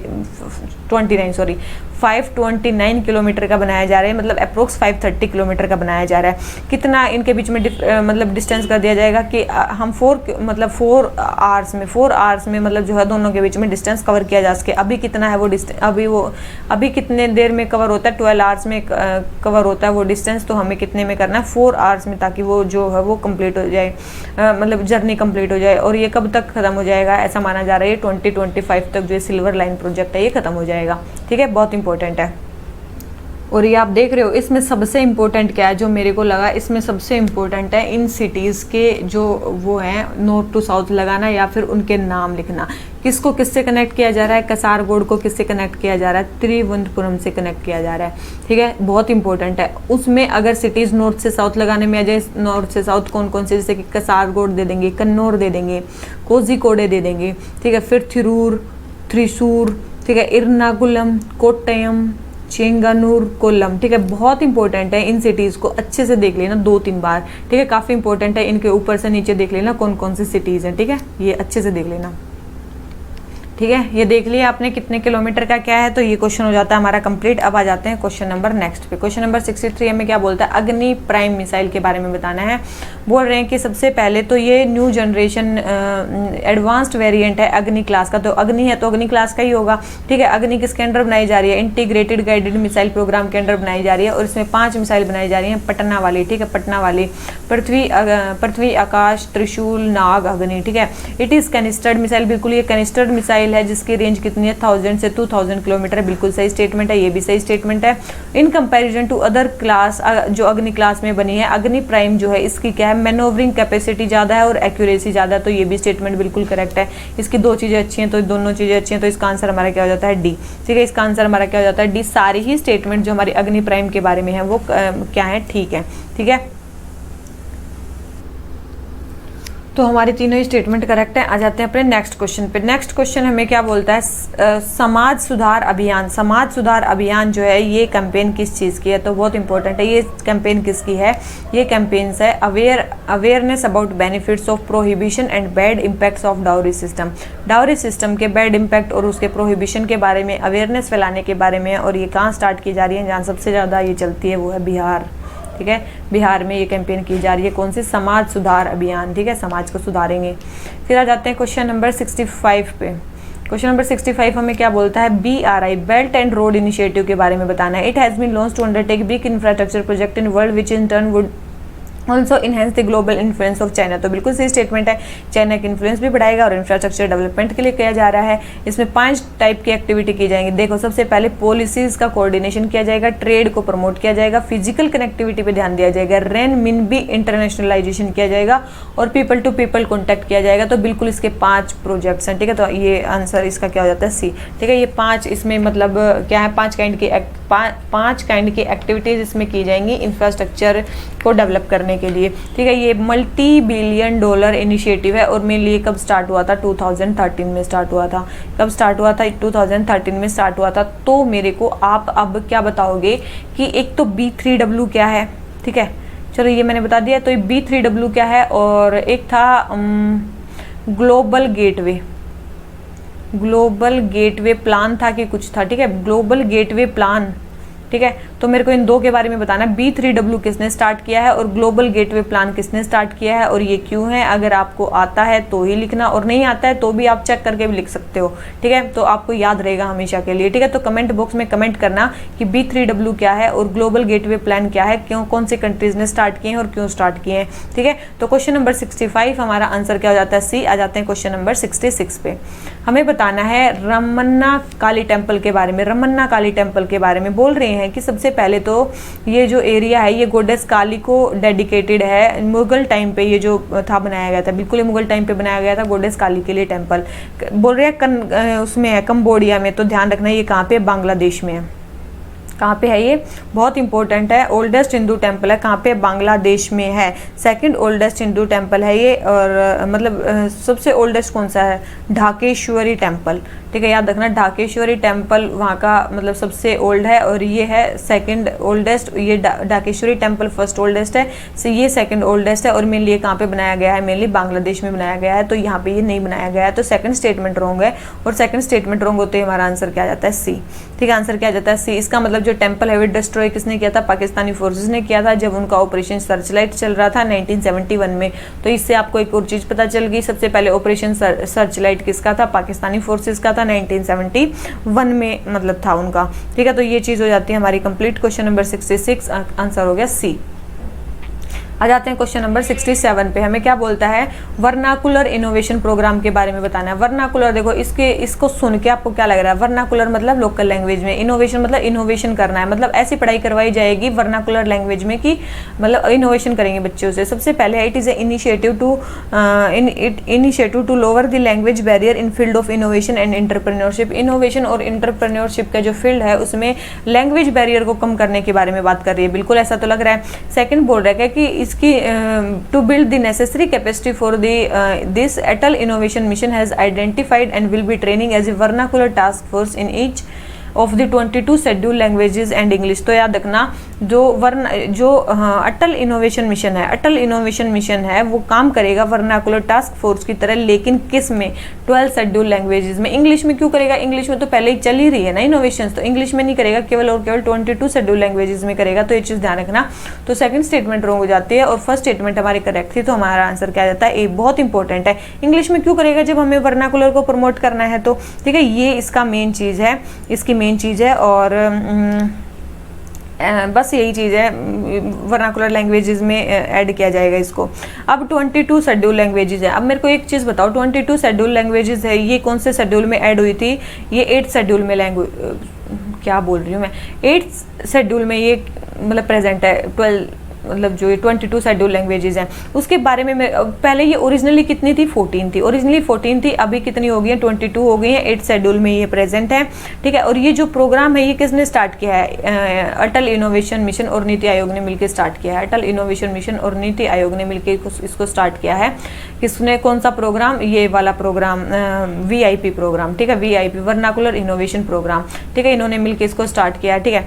ये 14 लैंग्वेजेस है। तो मेरे को एक चीज़ बताना, मतलब बहुत सारी लैंग्वेजेस 14 के बाद तो 22 तक जितनी लैंग्वेजेस ऐड हुई हैं बाद में हुई हैं 8 लैंग्वेजेस, तो वो 8 लैंग्वेजेस कौन कौन से उस मतलब अमेंडमेंट एक्ट के अकॉर्डिंग हुई है। तो देखो मैं बता देती हूँ आपको, बता ही देती हूँ, आप कहाँ जाके सर्च करोगे। देखो सबसे पहले आया था हमारा 21st कॉन्स्टिट्यूशनल अमेंडमेंट एक्ट, कब, 1967 में, ठीक है, इंदिरा गांधी जी के टाइम पे आप मान सकते हो, मतलब जब वो जिंदा थी उस टाइम पे, ठीक है। तो 1967 में क्या है, सबसे पहले 21st कॉन्स्टिट्यूशनल अमेंडमेंट एक्ट आया और उस टाइम पे कौन सी लैंग्वेज को जोड़ा गया, सिंधी लैंग्वेज को जोड़ा गया शेड्यूल लैंग्वेजेस में। फिर आया हमारा कौन सा, 71st कॉन्स्टिट्यूशनल अमेंडमेंट एक्ट, ठीक है, ये कब आया था, 1992 में आया था, ठीक है। इसमें 3 लैंग्वेजेस को जोड़ा गया, कौन सी, एक तो थी कोंकणी, एक थी मणिपुरी और एक थी नेपाली, ठीक है, एक मणिपुरी, नेपाली और कोंकणी 3 लैंग्वेजेस को जोड़ा गया था। और फिर आया था हमारा last 92nd constitutional amendment act, ये कब आया था, 2003 में आया था, कब आया था, 2003 में आया था। और इसमें कौन सी 4 लैंग्वेजेस को इसमें जोड़ा गया था, वो कौन कौन सी थी, एक तो थी बोडो, एक थी डोगरी, ठीक है, बोडो थी, डोगरी थी, मैथिली थी और संथाली थी। क्या थी, मैथिली थी और संथाली थी, ये 4 लैंग्वेजेस थी जो इसमें ऐड की गई थी। तो ध्यान रखना कौन कौन से अमेंडमेंट एक्ट में कौन सी लैंग्वेजेस ऐड की गई है, बहुत इंपॉर्टेंट है। और ओरिजिनली कितनी थी, अब कितनी है, कौन से शेड्यूल में है और ये प्रोग्राम किसके अंडर चलाया गया है, तो सारी चीज़ें इसके बारे में इंपॉर्टेंट है। तो ये क्वेश्चन हो जाता है हमारा कंप्लीट। आ जाते हैं किस पे, क्वेश्चन नंबर 68 पे। 8 शेड्यूल लैंग्वेजेस, अरे भाई ये आ गया फिर से। 8 शेड्यूल लैंग्वेजेस जो है वो उसमें 22 ऑफिशियल लैंग्वेजेस हैं, जिसमें 14 जो थी वो इनिशियली कॉन्स्टिट्यूशन में इंक्लूडेड थी। तो अभी मैंने बताया, तो ये स्टेटमेंट तो हमारी क्या है, बिल्कुल करेक्ट है। सेकंड है, बोल रहे बोडो, डोगरी, मैथिली और संथाली जो थी ये 71st कॉन्स्टिट्यूशनल अमेंडमेंट एक्ट जो 1992 में हुआ था उसमें ऐड की गई थी। देखो अभी मैंने बताया 4 लैंग्वेजेस लास्ट में ऐड की गई थी 92nd कॉन्स्टिट्यूशनल अमेंडमेंट एक्ट में, बोडो, डोगरी, मैथिली और संथाली। ठीक है, 2003 में ये हुआ था, ना कि उसमें। तो ये स्टेटमेंट क्या होगी हमारी, रॉन्ग हो गई। इसमें 71st में कौन सी ऐड की गई थी, इसमें की गई थी वो मणिपुरी, नेपाली और कौन सी थी वो, मणिपुरी, नेपाली और कोंकणी। ठीक है, मणिपुरी, नेपाली और कोंकणी इसमें ऐड की गई थी, किसमें, 71st में। तो ये क्वेश्चन हो गया हमारा रॉन्ग। तो 68 का सेकंड स्टेटमेंट रॉन्ग है और हमें क्या बतानी है, रॉन्ग स्टेटमेंट ही बतानी है। तो इसका आंसर हमारा क्या हो जाता है, बी। ठीक है, बहुत इंपॉर्टेंट है। आ जाते हैं किस पे, क्वेश्चन नंबर नेक्स्ट पे। हमें बताना है 69 पे। India is world largest producer, consumer and exporter of spices. देखो स्पाइसेस का बोल रहे हैं कि इंडिया सबसे बड़ा प्रोड्यूसर भी है, कंज्यूमर भी है और एक्सपोर्टर भी है। ठीक है, तो ये स्टेटमेंट क्या है हमारी, बिल्कुल सही है, सारी चीज़ें हैं। सब due to varying climate, tropical to subtropical to temperate, सारे टाइप के स्पाइसेस इंडिया में उग सकते हैं। और जो स्पाइस बोर्ड है वो एक फ्लैगशिप ऑर्गेनाइजेशन है स्पाइसेस को प्रमोट करने के लिए। तो सारी ही स्टेटमेंट इसके लिए करेक्ट है। और स्पाइस बोर्ड, ये जो स्पाइस बोर्ड एक्ट कब आया था, स्पाइस बोर्ड एक्ट कब आया था, 1986 में बना था। और जो ये स्पाइस बोर्ड है इसके हेडक्वार्टर्स कहाँ पे हैं, याद रखना, स्पाइस बोर्ड के हेडक्वार्टर बहुत इंपॉर्टेंट है, कोच्चि में इसके हेडक्वार्टर है, कोच्चि केरला में इसके हेडक्वार्टर है स्पाइस बोर्ड के, बहुत इंपॉर्टेंट है ये। ठीक है, मिनिस्ट्री ऑफ कॉमर्स के under, ministry of commerce and industry के अंदर 5 बोर्ड आते हैं, 5 बोर्ड आते हैं। उसके अंडर एक बोर्ड है हमारा कौन सा, स्पाइस बोर्ड, जिसके हेडक्वार्टर्स कहाँ पे है, कोच्चि में है। बहुत इंपॉर्टेंट है ये। ठीक है, बहुत ज़्यादा इंपॉर्टेंट है। और याद रखना, अगर हम स्पाइस ट्रेड की बात करें तो इंडिया जो है ना, मान लो कि एग्रीकल्चरल कमोडिटीज़ का इंडिया ट्रेड करता है, तो एग्रीकल्चर कमोडिटीज़ में से 4th लार्जेस्ट जो हमारा 4th लार्जेस्ट रैंक जो करता है जो ट्रेड जिसका, वो है हमारी कौन सी, ये स्पाइसेस ही हैं। तो सबसे पहले, दूसरे, तीसरे पे कौन है, तो सबसे पहले पे हमारे जो मैरीन प्रोडक्ट्स हैं वो, दूसरे पे हमारी जो नॉन बासमती राइस हैं वो, फिर हमारे बासमती राइस और उसके बाद आ जाते हैं हमारे स्पाइसेस। ठीक है, तो 4th जिसका सबसे ज़्यादा ट्रेड होता है वो हमारे एग्रीकल्चर कम्युनिटी में वो है स्पाइसेस। ठीक है, और हमारी टोटल एक्सपोर्ट अर्निंग का मतलब टोटल एक्सपोर्ट अर्निंग का जो हमारी हॉर्टिकल्चर क्रॉप से होती है, हॉर्टिकल्चर क्रॉप से होने वाली अर्निंग का हमारा अप्रोक्स कितना, 41% जो हमारा वो है ना, जो 41% अर्निंग होती है वो हमारे स्पाइसेस के ट्रेड से ही होती है। अभी आपने सुना होगा स्पाइसेस में कश्मीरी जो सैफरन है उसको क्या मिला था, GI टैग मिला था। ठीक है, कश्मीरी सैफरन को। तो ये सैफरन जो है वो कहाँ के सैफरन को मिला, कश्मीर के सैफरन को क्या मिला है, GI टैग मिला था। तो ये आपने सुना ही होगा, तो ये GI टैग मिला होगा। तो ये चीज़ ध्यान रखना, ये कहाँ के स्पाइसेस को कहाँ के वो मिल रहा है। तो ये, और मैंने बता दिया ये जो स्पाइस बोर्ड है कौन सी मिनिस्ट्री के अंडर है, ministry of commerce and industry के अंडर है। तो क्वेश्चन नंबर 69 आंसर हमारा क्या हो गया, सारे स्टेटमेंट करेक्ट है, तो आंसर हमारा क्या हो जाता है, डी।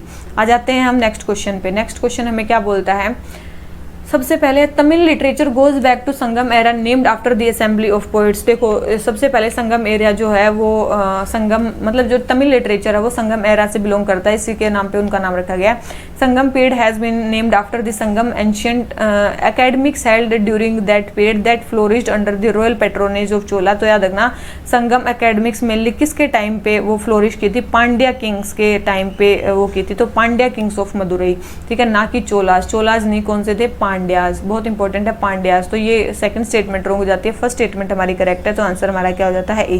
ठीक है, आंसर हमारा क्या हो जाता है, ए। और आपको पता है कि 3 संगम्स हुई थी, ठीक है, आपको पता है ना कि 3 संगम्स हुई थी। पहली और तीसरी जो थी वो मदुरई में हुई थी, बहुत इंपॉर्टेंट है, पहली और तीसरी मदुरई में हुई थी।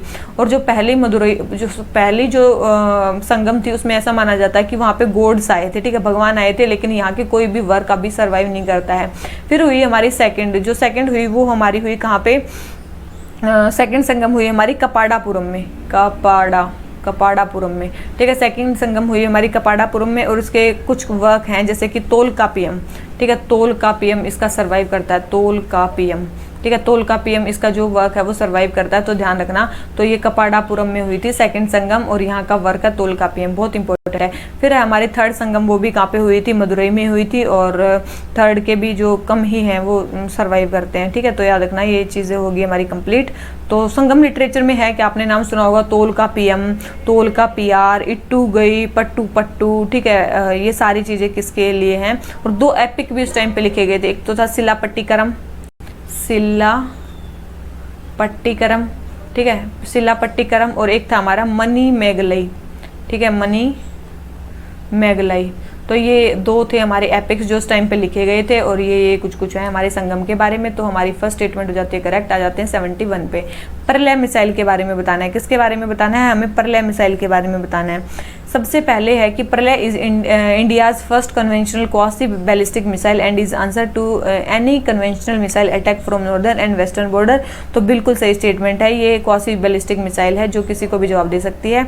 ये जो मिसाइल है ये डेवलप की गई है इस तरीके से कि ये डिफीट कर सकती है इंटरसेप्टर मिसाइल को and also the ability to change its path after covering a certain range. बिल्कुल, तो ये दोनों ही चीज़ें हैं इसके बारे में करेक्ट। तो हमारा आंसर क्या आ जाता है? सी। ठीक है, ये किसके बारे में है? प्रलय मिसाइल के बारे में है। ठीक है, किसके बारे में है? प्रलय मिसाइल के बारे में। अब इसके बारे में बात करें प्रलय मिसाइल के बारे में, इसकी रेंज कितनी है? इसकी रेंज कितनी है? इसकी रेंज है हमारी 150 से लेके 500 किलोमीटर तक। कितनी है? 150 से लेके 500 किलोमीटर तक की इसकी रेंज है। पेलोड कैपेसिटी इसकी कितनी है? पेलोड कैपेसिटी है इसकी 500 से लेके 1000 kg तक की। ठीक है, पेलोड कैपेसिटी 500 से 1000 kg तक की है और रेंज इसकी कितनी है? 150 से 500 किलोमीटर तक की इसकी रेंज है। और इसके बाद अगर बात करें इसका प्राइमरी ऑब्जेक्टिव क्या है? इसका प्राइमरी ऑब्जेक्टिव था कि 2 टाइप की मिसाइल्स को ब्रिज करना, उनके बीच का जो गैप है उसको ब्रिज करना। कौन कौन सी? एक तो है हमारी unguided Pinaka multi barrel rocket launcher. ठीक है, एक तो है कौन सा? पिनाका जो है अनगाइडेड रॉकेट लॉन्चर है उसको, और दूसरी चीज़ है, दूसरा कौन सा है? दूसरा है हमारा पृथ्वी मिसाइल के जो वेरिएंट है। ठीक है, पृथ्वी मिसाइल के जो वेरिएंट है उनको ब्रिज करना मेन इसका ऑब्जेक्टिव था। ठीक है, और ये चीज़ ध्यान रखनी है। और ये क्या है? लॉन्गेस्ट रेंज है। प्रलय मिसाइल क्या है? Longest range surface to surface missile है। कौन सी है? सरफेस टू सरफेस मिसाइल है। माना जा रहा है कि इसकी क्या है? लॉन्गेस्ट रेंज है। बैलिस्टिक मिसाइल है ये। कौन सी मिसाइल है ये? बैलिस्टिक मिसाइल है। आपने एक नाम सुना होगा ब्रह्मोस मिसाइल। ठीक है, ब्रह्मोस मिसाइल। ये ब्रह्मोस मिसाइल की रेंज कितनी है? 290 प्लस है। कितनी है? 290 प्लस है। लेकिन ये कौन सी मिसाइल है? क्रूज मिसाइल है। ठीक है, क्रूज मिसाइल लगभग एक थोड़ा सा स्ट्रेट पाथ फॉलो करती है, जबकि जो बैलिस्टिक मिसाइल है वो ऐसा वाला पाथ फ्लो करती, मतलब वो करती है। ठीक है, ऐसे मतलब बैलिस्टिक पाथ करती है। तो ये सरफेस टू सरफेस मिसाइल है, बैलिस्टिक मिसाइल है। लॉन्गेस्ट रेंज इसकी पाई जाती है इनके बीच में गैप करने के लिए। और मेन चीज़ है ये किसका डेरिवेटिव है? याद रखना, ये प्रहार मिसाइल का डेरिवेटिव है। प्रलय मिसाइल किसका डेरिवेटिव है? एक प्रहार मिसाइल थी, प्रहार मिसाइल थी, उसका मेनली ये डेरिवेटिव है। अब जो ये प्रहार मिसाइल थी ये क्या थी? ये भी सरफेस टू सरफेस मिसाइल थी। ठीक है, ठीक है, मतलब ठीक है। और इसकी रेंज कितनी है? 150 किलोमीटर। बहुत इंपॉर्टेंट है, उसी का डेरिवेटिव है ये, उसी को थोड़ा सा मॉडिफाई करके इसको बनाया गया है। तो ये क्वेश्चन हो जाता है हमारा कंप्लीट। और इसमें जो मोटर है वो कैसे? सॉलिड प्रोपेलेंट रॉकेट मोटर है। कौन सी? सॉलिड प्रोपेलेंट रॉकेट मोटर है इसमें। ठीक है, तो ये ध्यान रखना ये भी। तो ये है हमारी प्रलय मिसाइल। इसका आंसर हमारा क्या हो जाता है? सी। ठीक है, तो अब आ जाते हैं अपने नेक्स्ट क्वेश्चन पे। क्वेश्चन नंबर 72 हमें क्या बोलता है? टर्की से कौन सी कंट्री बॉर्डर शेयर करती है? मेरे को करने का तो बिल्कुल मन नहीं कर रहा है, 1-2 दिन पहले किया और करूंगी भी नहीं मैं अब। ठीक है, तो कौन कौन सी बॉडी टर्की से बॉर्डर शेयर करती है? तो आपको बताना है कि कौन सी जो वो है वो बॉर्डर शेयर करती है। क्या ग्रीस बॉर्डर शेयर करता है? तो आपको पता होगा ग्रीस जो है वो बिल्कुल जो है इससे बॉर्डर शेयर करता है। किससे? हमारे टर्की से। ठीक है, इराक भी हमारा बॉर्डर शेयर करता है, सीरिया भी करता है, और हमारा जो है आर्मीनिया भी करता है। ठीक है, ये सारे ही कंट्री करते हैं। इसके अलावा भी बहुत सारी कंट्रीज करते हैं, कहीं आपको लग रहा हो कि केवल यही कंट्री करती हैं। ठीक है, सीरिया करता है, इसके अलावा हमारा ईरान भी करता है, बॉर्डर शेयर करता है। अजरबैजान भी हमारा बॉर्डर शेयर करता है। ठीक है, अजरबैजान भी हमारा बॉर्डर शेयर करता है। ठीक है, उसके बाद जॉर्जिया हमारा बॉर्डर शेयर करता है। कौन सा? जॉर्जिया हमारा बॉर्डर शेयर करता है। उसके अलावा तो बस यही कंट्रीज है मेरे, नहीं एक और कंट्री है, रोमानिया या बुल्गारिया में से कोई कंट्री है। ठीक है, वो बॉर्डर शेयर करती है। तो ये बहुत सारी कंट्रीज टर्की का बॉर्डर शेयर करती हैं। एक बार देख भी लेते हैं। तो ये तो सारी हैं जो इसमें दे रखी हैं, वो तो सारी ही हैं। तो ये देखो, ये हमारा कौन सा? टर्की कंट्री है। ठीक है, ये हमारी टर्की। ठीक है, इसमें कौन सी बॉडी, मतलब कौन सी जो कंट्री है वो बॉर्डर शेयर कर रही है? ये आपको दिख गया, जॉर्जिया भी कर रही है, इधर से आर्मेनिया भी कर रही है। याद रखना ये अजरबैजान का थोड़ा सा बॉर्डर है, ये भी करता है। ठीक है, याद रखना अजरबैजान भी कर रही है। उसके बाद है हमारी कौन सी? ईरान। देखो कितना बड़ा बॉर्डर लग रहा है, आपको लगेगा ईरान तो कर ही नहीं रही है, ईरान भी कर रही है, और लेक वान यहीं पे सिचुएटेड है। उसके बाद इराक भी शेयर कर रही है, उसके बाद सीरिया भी शेयर कर रही है। ठीक है, और उसके बाद यहाँ पे मैंने बता दिया ग्रीस भी कर रही है, और कौन सी थी? बुल्गारिया। ठीक है, रोमानिया नहीं कर रही है, बुल्गारिया कर रही है, बहुत इंपॉर्टेंट है। ठीक है, बुल्गारिया कंट्री बॉर्डर शेयर कर रही है। यहीं पे एक सी ऑफ मरमरा है, यहाँ पे बोस्फोरस स्टेट है, और यहाँ पे कौन सी स्टेट है? डार्डेनल स्टेट है, और उसके नीचे आ जाता है हमारा एजियन सी। ठीक है, यहाँ पे आ जाता है हमारा एजियन सी, और ये हमारी ग्रीस कंट्री। यहाँ पे साइप्रस। ठीक है, निकोसिया जिसकी कैपिटल है, बहुत इंपॉर्टेंट आइलैंड है ये यहाँ पे। ठीक है, तो ध्यान रखनी है ये सारी चीजें। तो ये हमारी टर्की किसके साथ क्या क्या बॉर्डर शेयर करती है वो हमने देख लिया। इसके नीचे है मेडिटेरेनियन सी, ऊपर है हमारा कौन सा? ब्लैक सी। ठीक है, तो ये क्वेश्चन हो जाता है हमारा कंप्लीट। आ जाते हैं अपने नेक्स्ट क्वेश्चन पे। ठीक है। तो इसमें हमारा कौन सा आ गया, हमारा आ गया बुल्गारिया, ठीक है, बुल्गारिया, ठीक है। तो ये ध्यान रखना, ये बुल्गारिया से बॉर्डर शेयर करते हैं। क्वेश्चन नंबर 72 हमारा आंसर क्या आ जाता है, डी। आ जाते हैं क्वेश्चन नंबर हमारे 73 से। बताना है न्यूक्लियर एनर्जी के बारे में। बोल रहा है कि सबसे पहले तो यहाँ से ग्रीन हाउस गैस निकलती ही नहीं है न्यूक्लियर एनर्जी वाले से। तो आप बताओ क्या ऐसा हो सकता है कि यहाँ से जो है वो निकले ही ना, कोई गैस ही ना निकले? तो ऐसा नहीं है, ठीक है। ग्रीन हाउस गैस तो निकल सकती हैं। सेकेंड है, करंटली 22 न्यूक्लियर रिएक्टर्स हैं ऑपरेशनल अक्रॉस 8 पावर प्लांट्स। देखो करंटली इंडिया में 22 न्यूक्लियर रिएक्टर ऑपरेशनल तो है, लेकिन वो 7 पावर प्लांट्स में, कितने में, 7 पावर प्लांट्स में, ना कि 8 पावर प्लांट्स में। तो सेकंड स्टेटमेंट भी रॉन्ग हो जाती है। थर्ड है, द मोस्ट रिसेंट न्यूक्लियर जो डिजास्टर हुआ था वो फुकुशिमा जापान में हुआ था। तो ये स्टेटमेंट बिल्कुल सही है कि फुकुशिमा जापान में अभी क्या हुआ था, सबसे रिसेंट न्यूक्लियर डिजास्टर हुआ था। तो ये स्टेटमेंट सही है 2011 में। तो इसका आंसर हमारा क्या हो जाता है, इसका आंसर हमारा हो जाता है सी, ठीक है। इसका आंसर हमारा क्या हो जाता है, सी, थर्ड ओनली। तो ये देखो, ये हमारे कौन से सारे ऑपरेशनल जो भी हमारे पावर प्लांट्स है वो हमें दे रखे हैं। सबसे पहले कौन सा, नरोरा यूपी में, ठीक है। नरोरा यूपी में हमारा ऑपरेशनल पावर प्लांट है। तो इनकी जगह आपको याद रखनी बहुत ज़्यादा इंपॉर्टेंट है, ठीक है। सबसे पहले आ गया हमारा नरोरा यूपी में, फिर आ गया हमारा राजस्थान एटॉमिक पावर प्लांट, ये कहाँ पे होगा, राजस्थान में ही होगा, ठीक है। उसके बाद आ गया हमारा कौन सा, काकरापार। काकरापार हमारा कहाँ पे है, ये दिख रहा है आपको, गुजरात में है, ठीक है। काकरापार हमारा कहाँ पे है, गुजरात में, बहुत इंपॉर्टेंट है। और उसके बाद है हमारा तारापुर महाराष्ट्र का, ठीक है। उसके बाद है हमारा तारापुर महाराष्ट्र का जो पावर प्लांट है वो। उसके बाद आ जाएगा हमारा कैगा कर्नाटका का। उसके बाद है मद्रास एटॉमिक पावर प्लांट, इसी को मद्रास एटॉमिक पावर प्लांट को कलपक्कम भी बोलते हैं। क्या बोलते हैं इसको, कलपक्कम पावर प्लांट भी बोलते हैं। तो ये तमिलनाडु में है। और कुंडाकुलम, ये पावर प्लांट भी कहाँ पे, तमिलनाडु में, बहुत इंपॉर्टेंट है। 2 पावर प्लांट हमारे तमिलनाडु में है, ठीक है। एक तो कलपक्कम और एक मतलब ये कुंडाकुलम और कलपक्कम, ये 2, ठीक है। कुंडाकुलम और कलपक्कम, कैगा कर्नाटका में, काकरापार हमारा गुजरात में, नरोरा यूपी में, राजस्थान और तारापुर ये हो गए हमारे ऑपरेशनल पावर प्लांट। और इन सब में जो सबसे ज़्यादा कैपेसिटी है वो किसकी है, इसमें सबसे ज़्यादा कैपेसिटी किसकी है, कुंडाकुलम वाले की, ठीक है। कुंडाकुलम वाले की कैपेसिटी जो है वो मैक्सिमम है, ठीक है। याद रखना यहाँ पे कुंडाकुलम वाले की कैपेसिटी जो है ऑपरेशनल में सबसे मतलब सबसे ज़्यादा है। और सबसे कम किसकी है, ठीक है, मद्रास और नरोरा वाले की, ठीक है। एक तो ये मद्रास वाले की सबसे कम है, ठीक है। कलपक्कम की कम है, ठीक है। एक तो इसकी सबसे कम है और एक इसकी इन 2 की सबसे कम है और इसकी सबसे ज़्यादा है, ठीक है। इसकी सबसे ज़्यादा है और इसकी इन 2 की सबसे कम है। बहुत इंपॉर्टेंट है, याद रखना। ये ऑपरेशनल पावर प्लांट्स है इंडिया के। तो ये क्वेश्चन हो जाता है हमारा कंप्लीट। आ जाते हैं नेक्स्ट क्वेश्चन पे, ठीक है। तो ये क्वेश्चन हो गया कंप्लीट। आ जाते हैं क्वेश्चन नंबर 74 पे। हमें बताना है कि लिथियम बेस्ड क्या बोल रहे हैं कि ऑटोमोबाइल इंडस्ट्री जो प्रेजेंस है लिथियम की बेस्ट बैटरीज आर इंक्रीजिंग, क्यों बढ़ रही है लिथियम की बैटरीज की जो डिमांड है वो क्यों बढ़ रही है। सबसे पहले ये हाईली रिचार्जेबल है बिल्कुल और हाई परफॉर्मेंस में है। लिथियम जो है हाईली स्टेबल है और इनफ्लेमेबल है। तो याद रखना जो ये लिथियम है ना ये हाईली रिएक्टिव होता है। लिथियम क्या होता है, हाईली रिएक्टिव होता है, स्टेबल नहीं होता है इसीलिए, और इनफ्लेमेबल भी होता है, ठीक है। तो ये स्टेटमेंट रॉन्ग होगी और फर्स्ट स्टेटमेंट करेक्ट है। तो आंसर हमारा क्या हो गया, ए। हाईली रिएक्टिव है इसलिए इसको किस में रखा जाता है, या तो इसको वैक्यूम में रखो या फिर इसको केरोसिन या फिर मिनरल ऑयल में इसको रखा जाता है। किसमें, मिनरल ऑयल में इसको रखा जाता है। बस यही स्टेटमेंट इंपॉर्टेंट है। और एक है कौन सा मिनरल, पैगमेटाइटिक मटेरियल है, मिनरल है, उससे मेनली लिथियम को निकाला जाता है। तो पैगमेटाइट मिनरल से कौन सा मतलब मेटल निकलता है, मतलब जो निकलता है उसको बोलते हैं लिथियम। कौन सा मिनरल निकलता है, लिथियम, ठीक है, पैगमेटाइट से। तो ये चीज़ ध्यान रखनी है। तो ये क्वेश्चन 74 आंसर हो गया ए। आ जाते हैं क्वेश्चन नंबर 75 पे। हमें बताना है कौन कौन सा ऑपरेशन जो है वो करेक्टली मैच्ड है, ठीक है। कौन सा जो है वो करेक्टली मैच्ड है। देखो इसमें करेक्टली मैच के बारे में तो बता ही नहीं रखा, मतलब वो अच्छे से नहीं दे रखा कि मतलब आगे कौन सा। अरे भाई यहाँ पे आए हुए हैं वो तो, ठीक है, गलत इसमें प्रिंटिंग हो रखी है। देखो यहाँ पे दिख रहा है ऑपरेशन कुरमा, यहाँ पे टर्टल दिख रहा होगा आपको। ऑपरेशन सॉफ्ट गोल्ड, यहाँ पे वाइल्ड बर्ड दिख रहा होगा। ऑपरेशन बिरबल, उसके लिए चिरू दिख रहा होगा, ठीक है। तो हमें बताना है कि कौन सा ऑपरेशन किसके लिए चल रहा है। अगर आपने हमारे जो सीरीज़ देखी है ना, पहले वाली इन्वायरमेंट की सीरीज़ देखी है या फिर करंट अफेयर्स की भी सीरीज़ देखी है, तो आपने उसमें एक चीज़ तो ज़रूर सुन ली होगी कि जो ऑपरेशन कुरमा है वो किसके लिए चलता है। वो एक ऐप भी लॉन्च किया है, कुरमा ऐप भी लॉन्च किया है टर्टल को प्रिवेंट करने के लिए, ठीक है। तो ये ऑपरेशन कुरमा किसके लिए, टर्टल के लिए। ये तो स्टेटमेंट सही दे रखी है। सेकंड है ऑपरेशन सॉफ्ट गोल्ड। देखो याद रखना, जो ये ऑपरेशन जो हमारा सॉफ्ट गोल्ड है ना, ये मेनली शहतूश या फिर चिरू वूल को या फिर शहतूश शॉल को प्रोटेक्ट करने के लिए है, ठीक है, चिरू वूल को वो करने के लिए। तो ऑपरेशन सॉफ्ट गोल्ड किसके लिए, चिरू को प्रोटेक्ट करने के लिए।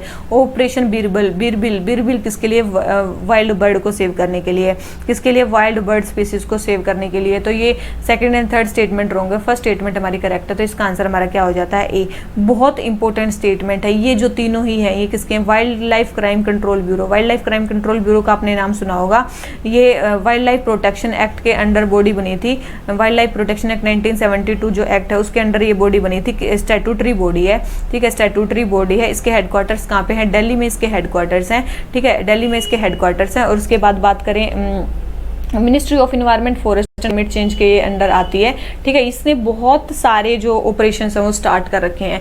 ये 3 ऑपरेशंस तो हमने देख लिए, इसके अलावा और भी बहुत सारे जो ऑपरेशंस हैं वो इस बॉडी ने स्टार्ट कर रखे हैं। जैसे कि एक है ऑपरेशन टर्टल शील्ड, ऑपरेशन मैं से लिखूंगी, ठीक है, टर्टल शील्ड भी इसी ने स्टार्ट कर रखा है। टर्टल शील्ड ये भी टर्टल और टोर्टोइस को मतलब लाइव टर्टल्स को बचाने के लिए है, ठीक है। ऑपरेशन सॉफ्ट गोल्ड आपने देख लिया, शहतूश को बचाने के लिए। एक ऑपरेशन क्लीन आर्ट, क्या है, एक operation clean art. Clean art किसके लिए है, मेनली मोंगूज के हेयर ब्रशेस को बचाने के लिए, मोंगूज के हेयर ब्रशेस को बचाने के लिए, ठीक है। फिर है हमारा और भी है, जैसे कि ऑपरेशन वाइल्ड नेट। कौन सा, operation wild net. Operation wild net किसके लिए है, ताकि इलीगल वाइल्ड लाइफ ट्रेड ना हो उसके, ठीक है। सोशल मीडिया के थ्रू, मतलब इंटरनेट के थ्रू, सोशल मीडिया प्लेटफॉर्म के थ्रू जो इलीगल वाइल्ड लाइफ ट्रेड है वो ना हो सके, उसके लिए है ये, ठीक है। इंटरनेट के थ्रू वाइल्ड लाइफ का ट्रेड ना हो सके, ओल्ड वाइल्ड नेट, इसलिए इसका नाम है ऑपरेशन वाइल्ड नेट, ठीक है। फिर ऑपरेशन फ्री फ्लाई, एक है ऑपरेशन फ्री फ्लाई। ये ऑपरेशन फ्री फ्लाई किसके लिए है, लाइव बर्ड्स के इलीगल ट्रेड को रोकने के लिए, लाइव बर्ड्स के इलीगल ट्रेड को रोकने के लिए। फिर एक है ऑपरेशन वेट मार्क, आपने सुना होगा ऑपरेशन वेट मार्क, ठीक है। ऑपरेशन वेट मार्क के बारे में सुना होगा। ऑपरेशन वेट मार्क किसके लिए है, जो वेट मार्केट है उसमें जो वाइल्ड एनिमल्स है उनका मीट सेल ना हो, ठीक है। जो वेट मार्केट है उनमें वाइल्ड एनिमल्स का जो मीट है वो सेल ना हो, उसके लिए है ऑपरेशन वेट मार्क। ये भी वाइल्ड लाइफ कंट्रोल ब्यूरो का ही है। एक आपने और सुना होगा ऑपरेशन लेस्नो, ठीक है, लेस्नो जो भी है, ऑपरेशन लेस्नो, ये किसके लिए है, ताकि इन्फोर्समेंट एजेंसी का ध्यान जो है इलीगल वाइल्ड लाइफ ट्रेड की तरफ जाए, जो लेसर नोन स्पीसीज है, ठीक है, लेसर नोन स्पीसीज की तरफ इन्फोर्समेंट एजेंसीज का ध्यान जाए कि उनका भी इलीगल ट्रेड नहीं होना चाहिए, ठीक है। इसको याद रखना, 2020 में wild life crime control bureau को एक अवार्ड भी मिल चुका है, जिसको बोलते हैं एशियन इन्वायरमेंटल इन्फोर्समेंट अवार्ड, ठीक है। एशियन इन्वायरमेंट इन्फोर्समेंट अवार्ड भी इसको मिल चुका है 2020 में, ठीक है। ये अवार्ड किसने दिया था, UNEP ने। इसका मतलब जो एशियन इन्वायरमेंटल इन्फोर्समेंट अवार्ड है वो कौन देता है, UNEP देता है। ये क्वेश्चन भी आ सकता है, ठीक है। क्या बोल रही थी मैं, एशियन इन्वायरमेंटल इन्फोर्समेंट अवार्ड 2020 में मिला है wild life crime control bureau को, और ये कौन देता है, UNEP देता है। तो ये जो क्वेश्चन हो जाता है, क्वेश्चन नंबर 75 हो जाता है हमारा कंप्लीट, ठीक है। अगर आपको वीडियो अच्छी लगी हो तो लाइक करना और चैनल को सब्सक्राइब करना प्लीज मत भूलना। तो चलिए इसी नोट पे आज का लेक्चर खत्म करते हैं। Thank you very much, bye bye.